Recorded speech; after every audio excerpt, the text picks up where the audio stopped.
हरे कृष्णा, राधे राधे भक्तों, आप सभी का स्वागत है आपके अपने चैनल लाइफ विद कृष्णा में। आज की वीडियो में हम जानेंगे भगवान जगन्नाथ की मूर्ति इतनी विचित्र क्यों है। इसके लिए हम आपको एक कथा सुनाएंगे।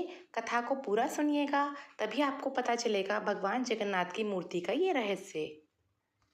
एक बार द्वारका में सत्यभामा, रुक्मिणी, जाम्बती सारी पटरानियां बैठकर बातें कर रही थी। रुक्मिणी जी बोली, मैं कुछ दिन से देख रही हूँ हमारे स्वामी श्री कृष्ण रात में कुछ बोलते रहते हैं। एक दिन तो अश्रु की धारा बह पड़ी और उनका पूरा तकिया भीग गया। तब मैं नज़दीक गई और कान लगाकर सुना तो देखा हमारे स्वामी जोर जोर से श्री राधा पुकार रहे थे। परंतु मुझे समझ नहीं आया ये राधा कौन है। मैंने बहुत बार जानने की कोशिश की परंतु पूछ नहीं पाई कि राधा कौन है। तब बाकी की पटरानियां बोली, ये तो बड़े आश्चर्य की बात है। हम 16,108 इतनी रूपवती पटरानियां हैं। हम सभी गुणवान और रूपवान भी है, परंतु हमारे स्वामी राधा नाम की स्त्री का नाम क्यों पुकारते हैं। ये राधा आखिर कौन है। तब वह आपस में बात करते हुए बोली, लगता है ब्रज की कोई गोपी होगी, परंतु इनके बारे में कौन बता सकता है।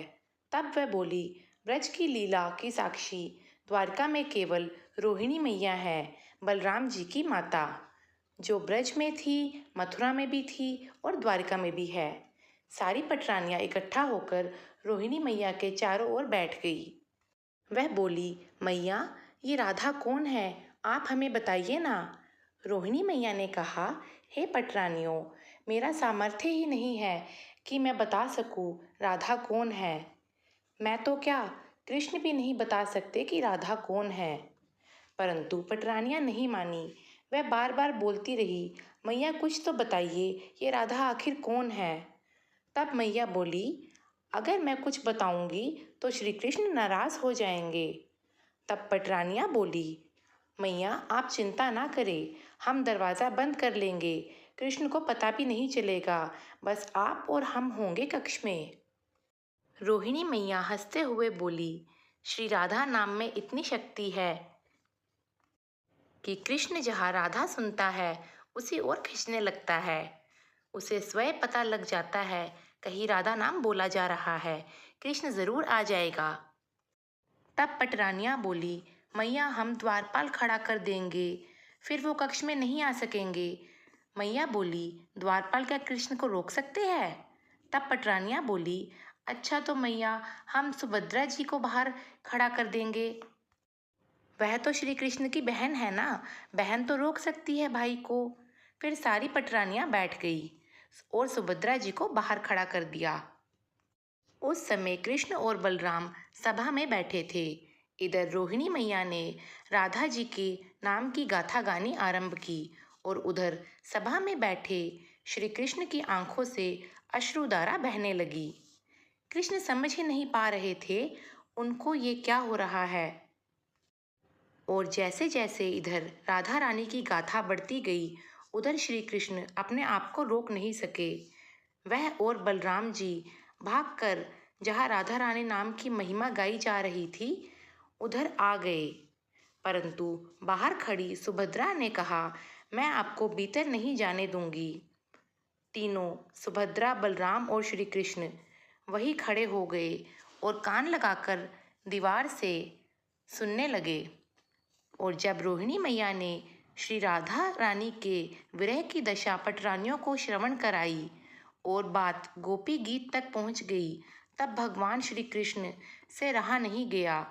उनके अंग पिघलने लगे, उनके हाथ पांव पिघलने लगे। उनके साथ खड़े बलराम और सुभद्रा भी स्वयं को रोक ना सके। और ब्रज की ये गाथा सुनते हुए बलराम, सुभद्रा और श्री कृष्ण तीनों के ही अंग पिघलने लगे, गलने लगे और उनके उसी रूप को जगन्नाथ के रूप में समस्त जगत में पूजा जाता है। ये रूप भगवान ने इसलिए लिया ताकि जब भी कोई जगन्नाथ जी के मंदिर आए और पूछे, ये विचित्र सी मूर्ति क्यों है, और तब उन्हें ये बताया जाए ये राधा रानी का प्रेम है, ब्रज की गोपियों का प्रेम है। भगवान ने अपने इस अद्भुत प्रेम की गाथा को बताने के लिए जगन्नाथ भगवान का रूप लिया था। तो इसलिए जगन्नाथ भगवान की ये मूर्ति इतनी विचित्र और अधूरी है। उम्मीद करती हूँ आपको ये कथा अच्छी लगी होगी। अगर आपको भगवान जगन्नाथ की ये कथा अच्छी लगी है तो इसे लाइक और शेयर ज़रूर करें, और साथ ही ये कहानी बच्चों को ज़रूर सुनाएं। चैनल पे नए हैं तो चैनल को सब्सक्राइब कर दे। राधे राधे, जय श्री कृष्णा।